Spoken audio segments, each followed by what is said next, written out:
ప్రభునందు ప్రియ దేవుని జనాంగమా, ప్రతి ఉదయం దేవునితోని ఆధ్యాత్మిక కార్యక్రమానికి మిమ్మలను ప్రేమతో ఆహ్వానిస్తూ ఉన్నాను.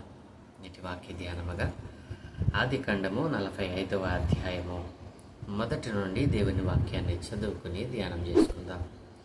అప్పుడు యోసేపు తన యొద్ద నిలిచిన వారందరి ఎదుట తన్ను తాను అణుచుకొన చాలక, నా యొద్ద నుండి ప్రతి మనిషిని వెలుపలకు పంపివేయుడని బిగ్గరగా చెప్పాను. యోసేపు తన సహోదరులకు తన్ను తాను తెలియచేసుకునినప్పుడు ఎవరునూ అతని యొద్ద నిలిచి ఉండలేదు. అతడు ఎలుగెత్తి ఏడవగా ఐగుప్తీయులను ఫరో ఇంటి వారును వినిరి. అప్పుడు యోసేపు, నేను యోసేపును, నా తండ్రి ఇంకా బ్రతికి ఉన్నాడా అని అడిగినప్పుడు అతని సహోదరులు అతని సముఖమందు తొందరపడి అతనికి ఉత్తరము ఇయ్యలేకపోయేది. అంతటా యోసేపు, నా దగ్గరకు రండని తన సహోదరులతో చెప్పినప్పుడు వారు అతని దగ్గరకు వచ్చిరి. అప్పుడు అతడు, ఐగుప్తునకు వెళ్ళినట్లు మీరు నన్ను అమ్మివేసిన మీ సహోదరుడినైన యోసేపును నేనే. అయినను నేనిక్కడికి వచ్చినట్లు మీరు నన్ను అమ్మివేసినందుకు దుఃఖపడకుడి. అది మీకు సంతాపము పుట్టింపనీయకుడి. ప్రాణరక్షణ కొరకు దేవుడు మీకు ముందుగా నన్ను పంపెను. 2 సంవత్సరముల నుండి కరువు దేశములో ఉన్నది. సేద్యమైనను కోత అయినను లేని సంవత్సరములు ఇంకా 5 వచ్చును. మిమ్మను ఆశ్చర్యముగా రక్షించి దేశములో మిమ్మల్ని శేషముగా నిలుపుటకును ప్రాణముతో కాపాడుటకును దేవుడు మీకు ముందుగా నన్ను పంపించాను. కాబట్టి దేవుడే గాని మీరు నన్ను ఇక్కడికి పంపలేదు. ఆయన నన్ను ఫరోకు తండ్రిగాను అతని ఇంటి వారికి అందరికీ ప్రభువుగాను ఐగుప్తు దేశమంతటి మీద ఏలికగాను నియమించాను. మీరు త్వరగా నా తండ్రి యొద్దకు వెళ్ళి అతనితో, నీ కుమారుడైన యోసేపు దేవుడు నన్ను ఐగుప్తు దేశమంతటికి ప్రభువుగా నియమించాను. నా యొద్దకు రమ్ము, అక్కడ ఉండవద్దు. నీవు గోషెను దేశమందు నివసించెదవు. అప్పుడు నీవును నీ పిల్లలను నీ పిల్లల పిల్లలను నీ గొర్రె మందలను నీ పశువులను నీకు కలిగినది యావత్తును నాకు సమీపముగా ఉండను. ఇకను 5 కరువు సంవత్సరములు వచ్చును గనుక నీకును నీ ఇంటి వారికి నీకు కలిగినది అంతటికి పేదరికము రాకుండా అక్కడ నిన్ను పోషించదనన్నాడని చెప్పుడే. ఇదిగో మీతో మాట్లాడుచున్నది నా నోరే అని మీ కన్నులను నా తమ్ముడైన బెన్యామీను కన్నులను చూచుచున్నవి. ఐగుప్తులో నాకు కలిగిన సమస్త ఘనతను మీరు చూచినది యావత్తు నా తండ్రికి తెలియజేసి త్వరగా నా తండ్రిని ఇక్కడికి తీసుకుని రండని తన సహోదరులతో చెప్పి తన తమ్ముడైన బెన్యామీను మెడ మీద పడి ఏడ్చెను. బెన్యామీను అతని మెడ మీద పడి ఏడ్చెను. అతడు తన సహోదరులందరినీ ముద్దు పెట్టుకొని వారి మీద పడి ఏడ్చిన తరువాత అతని సహోదరులు అతనితో మాట్లాడిరి. యోసేపు యొక్క సహోదరులు వచ్చిన వర్తమానము ఫరో ఇంటిలో వినబడెను. అది ఫరోకును అతని సేవకులకును ఇష్టముగా ఉండెను. అప్పుడు ఫరో యోసేపుతో ఇట్లనెను, నీవు నీ సహోదరులను చూచి మీరిలాగు చేయడి. మీ పశువుల మీద బరువులు కట్టి కనాను దేశమునకు వెళ్ళి మీ తండ్రిని మీ ఇంటి వారిని వెంటబెట్టుకుని నా యొద్దకు రండి. ఐగుప్తు దేశమందలి మంచి వస్తువులను మీకు ఇచ్చేదను. ఈ దేశం యొక్క సారమును మీరు అనుభవించెదరు. మీకు ఆజ్ఞ అయినది కదా, దీన్ని చేయడి. మీ పిల్లల కొరకును మీ భార్యల కొరకును ఐగుప్తులో నుండి బండ్లను తీసుకుని పోయి మీ తండ్రిని వెంటబెట్టుకుని రండి. ఐగుప్తు దేశమంతటిలోనున్న మంచి వస్తువులు మీవే అగును గనుక మీ సామాగ్రిని లక్ష్య పెట్టకూడని చెప్పుమనగా ఇశ్రాయేలు కుమారులు అలాగుననే చేసిరి. యోసేపు ఫరో మాట చొప్పున వారికి బండ్లను ఇప్పించాను, మార్గమునకు ఆహారమును ఇప్పించాను. అతడు వారికి 2 దుస్తుల బట్టలు ఇచ్చాను. బెన్యామీనుకు 300 తులముల వెండియును 5 దుస్తుల బట్టలను ఇచ్చాను. అతడు తన తండ్రి నిమిత్తము ఐగుప్తులోనున్న మంచి వస్తువులను మోయుచున్న 10 గాడిదలను, మార్గమునకు తన తండ్రి నిమిత్తము ఆహారమును ఇతర ధాన్యమును తినుబండరములను మోయుచున్న 10 ఆడు గాడిదలను పంపెను. అప్పుడు అతడు తన సహోదరులను సాగనంపి వారు బయలుదేరుచుండగా మార్గమందు కలహపడకూడని వారితో చెప్పెను. వారు ఐగుప్తు నుండి బయలుదేరి కనాను దేశమునకు తమ తండ్రి అయిన యాకోబు నొద్దకు వచ్చి, యోసేపు ఇంకా బ్రతికి ఉండి ఐగుప్తు దేశమంతటినీ ఏలుచున్నాడని అతనికి తెలియచేశారు. అయితే అతడు వారి మాట నమ్మలేదు గనుక అతడు నిశ్చేష్టుడాయను. అప్పుడు వారు యోసేపు తమతో చెప్పిన మాటలన్నింటినీ అతనితో చెప్పిరి. అతడు తన్ను ఎక్కించుకుని పోవుటకు యోసేపు పంపిన బండ్లను చూచినప్పుడు వారి తండ్రి అయిన యాకోబు ప్రాణము తెప్పరిల్లెను. అప్పుడు ఇశ్రాయేలు ఇంతే చాలును, నా కుమారుడైన యోసేపు ఇంకా బ్రతికి ఉన్నాడు, నేను చావకమునకు వెళ్ళి అతన్ని చూచితినని చెప్పాను. ఆమేన్. ప్రభునందు ప్రియ దేవుని పిల్లలారా, చదవబడినటువంటి లేఖనము నిమిత్తమే ప్రార్థన చేద్దాం. సకల ఆశీర్వాదములకు కారణభూతుడైన దేవ, మా మంచి తండ్రి, గొప్ప తండ్రి, మీకే వందనాలయ్యా. ఏ మంచి లేని మా జీవితంలో మరొక నూతన దినాన్ని దయచేసినందుకే స్తోత్రాలు తండ్రి. ఈ దినమును అయినా మేము ధ్యానం చేయటం కొరకు చదువుకున్న ఈ లేఖన భాగాన్ని మా కొరకు దీవించండి. ఈ లేఖన భాగంలో నుండి కొన్ని ఆత్మీయ పాఠాలు మీరే మాకు బోధించి నేర్పించమని యేసయ్య పరిశుద్ధ నామమున ప్రార్థించి వేడుకుంటూ ఉన్నాను తండ్రి. ఆమేన్. ప్రభునందు ప్రియ దేవుని చిన్నంగమా, నేటి వాక్య ధ్యానంలో మనము చదువుకున్నటువంటి లేఖనముల నుండి ధ్యానం చేద్దాం. నిన్నటి దినాన్న యోసేపు అన్నలు తమ్ముడైన బెన్యామీను వెంటబెట్టుకుని యోసేపు దగ్గరకు రావడం, ఆ తర్వాత బెన్యామీను గోనెలో యోసేపు వెండి గిన్నెను ఉంచడం, ఆ విషయాన్ని యోసేపు గృహ నివారకుడు వారిని వెళ్ళి అడగడం, మీలో ఎందుకు ఇలాంటి పని చేశారు, యజమానుని యొక్క వెండి గిన్నెను దొంగిలించారు, ఆయన దాన్ని శకునం చూసి దాని నుంచి ఆయన శకునం చూసేటువంటి పాత్ర మీ దగ్గర ఉందని చెప్పి వారిని అడిగినప్పుడు వారు కంగారు పడి యోసేపు దగ్గరికి వచ్చి విషయాన్ని తెలియచేయడం, యోసేపు వారిని బెన్యామీనును నా దగ్గర ఉండనిమ్మని చెప్పి అడిగినప్పుడు యోదా తండ్రి దగ్గర తాను పడిన విషయాన్ని యోసేపుకు తెలియచేయడం 44వ అధ్యాయంలో మనం చూసాం. ఆ తర్వాత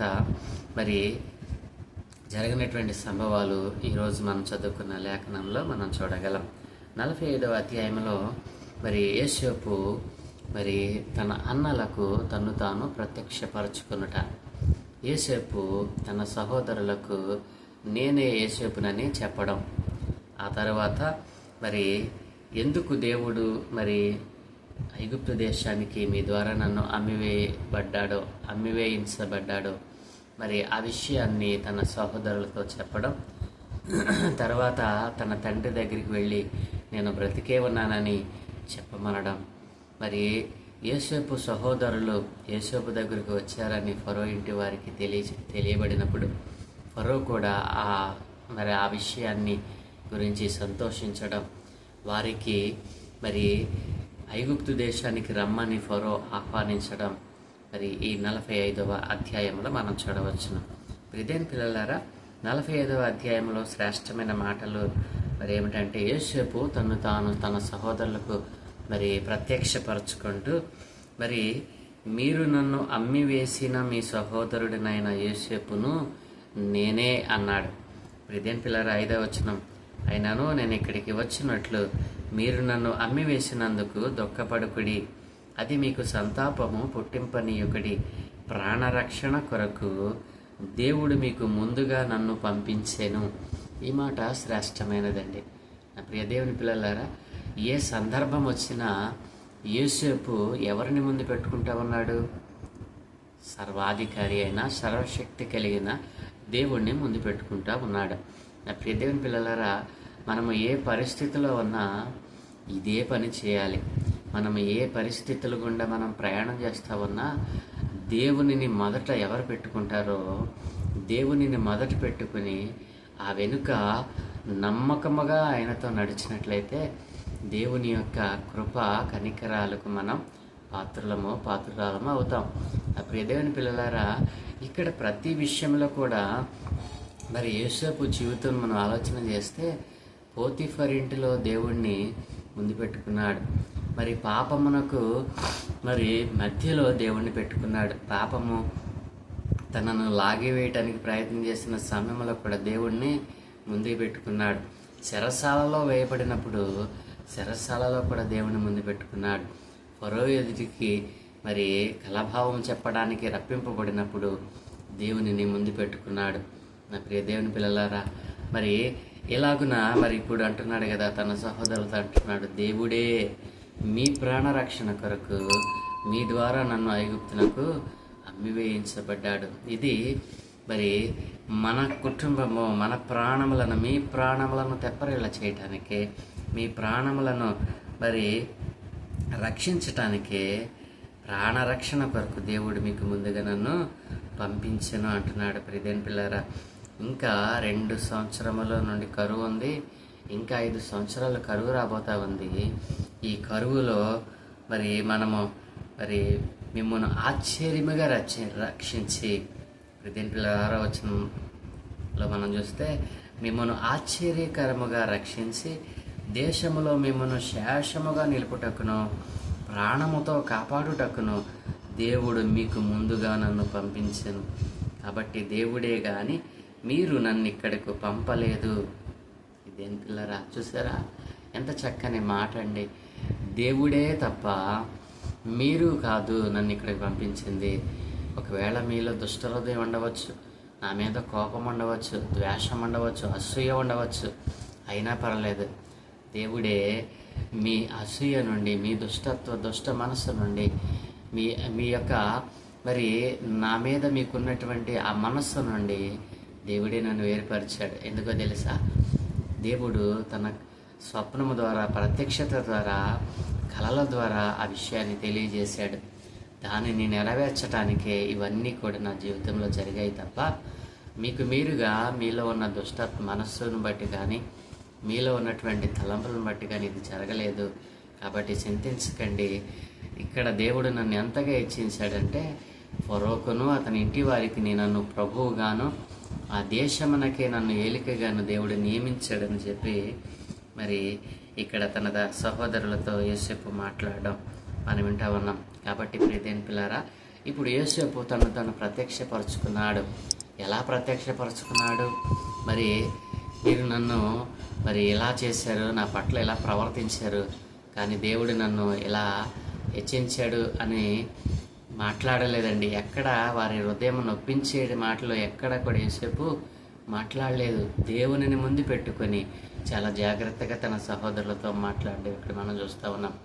అవును, మన రక్షణ జీవితంలో ఇదేని పిల్లారా, ఒకవేళ మన వారి ద్వారా మనము మరి ఏసరించుకు శత్రువులుగా మరి శత్రువు అయిపోయావేమో, మన ఇంటి వారికే మనము శత్రువులుగా మరి ఎన్నిక లేని వారిగా మారిపోయావేమో.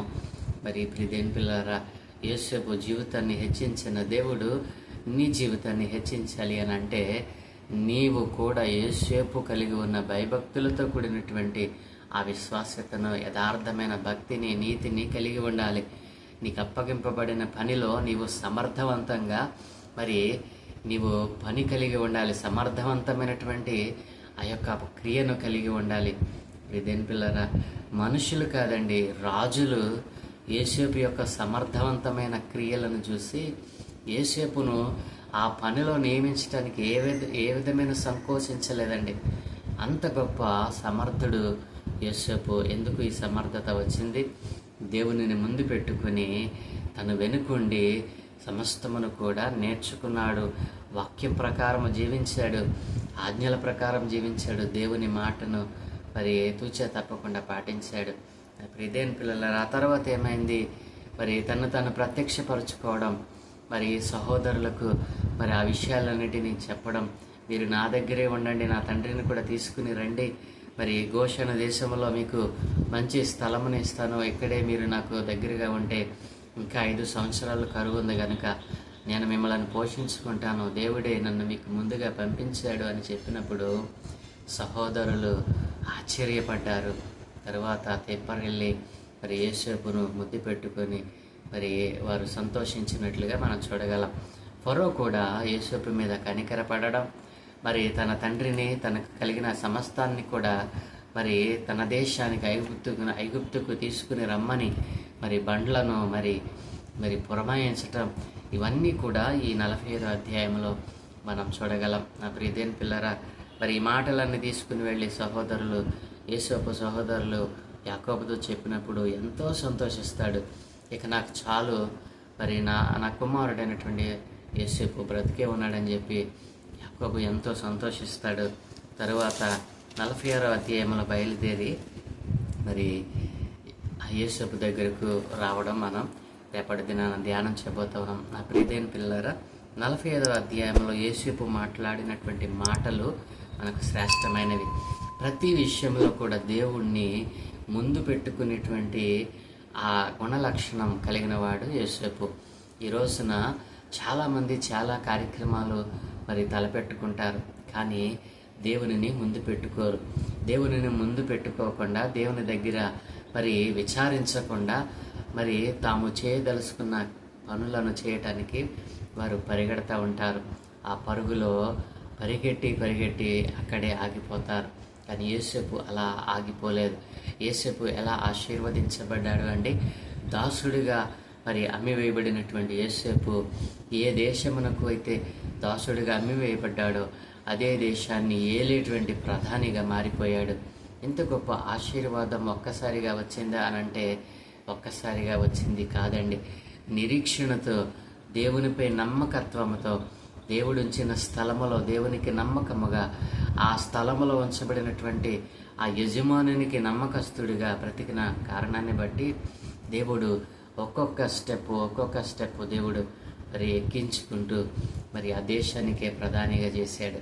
ప్రియమైన పిల్లలని జీవితంలో కూడా దేవుడు కలుగ చేసుకొని నిన్ను మరి ఒక్కొక్క మెట్టు దేవుడు ఎక్కించాలి అని అంటే, ఒక్కొక్క మెట్టుగా నిన్ను ఆశీర్వదించాలి అని అంటే, నీవు కూడా యేసేపు కలిగి ఉన్నట్లుగా ప్రతి విషయంలో దేవుడిని ముందు పెట్టడం, ప్రతి విషయంలో దేవునికి మొదటి స్థానాన్ని ఇవ్వడం మనం నేర్చుకుంటే దేవుడు మన జీవితంలో అంచెలంచెలుగా మనలను విస్తరించడానికి, అభివృద్ధి పరచడానికి ఆయన ఇష్టపడతా ఉన్నాడు. నీవు అభివృద్ధి చెందకపోవడానికి కారణం ఏమిటో యోసేపు జీవితాన్ని ధ్యానం చేసావా? యోసేపు జీవితంలో ఉన్నటువంటి ఆ యొక్క మనస్సును, యోసేపు కలిగి ఉన్నటువంటి ఆ మనస్సు మరి దుష్టత్వం తనకు అంటించుకొనకుండా, పాపము తనకు అంటించుకొనకుండా, అసూయ అనేటువంటిది తన మనసులోనికి రాకుండా, వ్యభిచారపు తలంపులు, జారత్వము, వీటన్నిటి నుండి కూడా యవ్వనుడైనటువంటి యోసేపు మరి పారిపోయాడండి. ఈ రోజున యవనేచ్ఛల నుండి పారిపోక లోకముతో లాగబడి జారత్వంలో, వ్యభిచారములో కొట్టబడుతున్న నా ప్రియ సహోదరి సహోదరుడు, యవన బిడ్డ, దేవునికి నీవు కావాలి. దేవునికి ఉపయోగపడే పాత్రగా మారతావా? దేవుడు నీ జీవితంలో ఒక గొప్ప కార్యాన్ని, ఒక మంచి మేలైన కార్యాన్ని చేయాలని ఆశపడతా ఉన్నాడు. యేసేపును అంచెలంచెలుగా అభివృద్ధిపరిచిన, ఆశీర్వదించిన దేవుడు నిన్ను కూడా ఆశీర్వదించాలని ఆశపడతా ఉన్నాడు. నీవు దేవునికి ఇష్టడుగా, దేవునికి నమ్మకస్తుడిగా మారతావా? దేవుని నమ్మకత్వంపై నమ్మకం ఉంచి ఆయనపైన ఆధారపడతావా? తప్పకుండా దేవుడిని నిన్ను ఆశీర్వదిస్తాడు.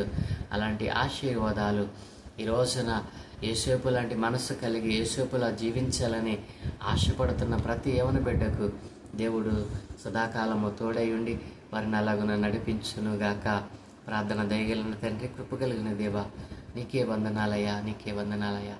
యేసేపును ఆశీర్వదించిన వాడు అంచెలంచెలుగా ఏ రీతిగా ఒక్కొక్క మెట్టు ఎక్కించావో ఈ రోజున అలాగున ఆశీర్వదించబడాలని అయ్యా, ఇదిగో తండ్రి, నీ సన్నిధిలో తీర్మానం చేసిన ప్రియ యవన బిడ్డలను, యవన చెల్లెండ్రను మీరు జ్ఞాపకం చేసుకోండి అయ్యా.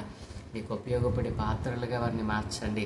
ఈ లోక సంబంధమైనటువంటి ఏ కార్యములోనైనా అయ్యా, భయభక్తులతో కూడినటువంటి నైనా వినయమ విధేయతతో కూడినటువంటి విశ్వాసమును అన్నిటికంటే ముందుగా అన్ని కార్యముల యందు మిమ్మల్ని ముందు పెట్టుకునేటువంటి వారిగా అనేక మందిని మార్చమని అయినా, ఇది ఏ పని చేసినా మిమ్మల్ని ముందుగా అయినా ఆ పనిలో మీరు మనల్ని ముందు పెట్టి వెనకుండి మీరు ఇచ్చే ఆలోచనల ద్వారా ముందుకు నడిచే భాగ్యము ప్రతి యవన బిడ్డకు, ప్రతి కుమారునికి, కుమార్తెకు మీరు దయచేయమని యేసేపును ఆశీర్వదించిన దేవా, మమ్మలను కూడా ఆశీర్వదించమని, యేసేపు కలిగి ఉన్న భక్తిని, నీతిని, యథార్థతను మేము కూడా కలిగి ఉండినట్లు మీ వాక్యంతో మమ్మల్ని అనుసరించేయమని, ప్రతి ఉదయము ఏ రీతిగా నీ దివ్యమైన వాక్య లేఖనాలను ధ్యానం చేసే భాగ్యం నాకు మా అందరికీ అనుగ్రహిస్తున్నందుకే వేలాది కోట్లాది స్తోత్రాలు చెల్లిస్తూ ఈ దినం మేము చేయబడినట్టుగా మీకు అనుదృష్టి ఉంచి మీ దోతల కాపుదలను గ్రహించి మీరే మహిమ పొందుకోమని యేసయ్య పరిశుద్ధ నామమున ప్రార్థించి వేడుకుంటూ ఉన్నాను తండ్రి. ఆమేన్.